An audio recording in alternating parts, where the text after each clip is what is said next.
A controversial one, potentially, but one definitely to look out for. Some people are not ready to pick your brain, even though they think they are.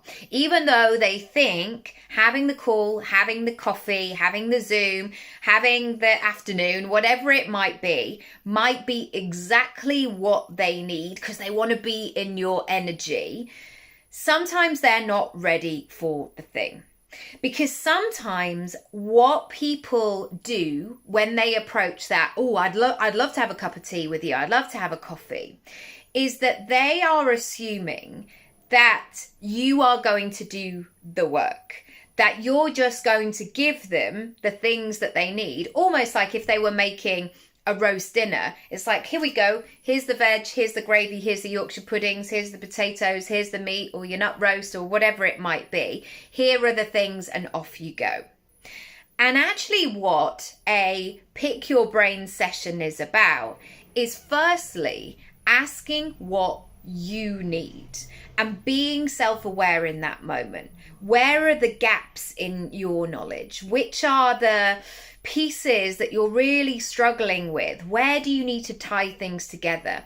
Where do you have knowledge gaps where you're just not sure? Where are you having a sliding doors moment at the moment where it's like you're forking the road? I could do this or I could do that, but I just don't know what's round the corner. Could you give any insight on that? The worst thing that you can do in a pick your brain session is to ask generic questions to the other person. So I, for example, did a favor of a favor of a favor to a person of a person of a person. I'm not going to go into details about being a professional actor, about going to drama school. And this person I knew was not prepared for this interaction. They were maybe like, the mum had just said, oh, can you do this? Yes.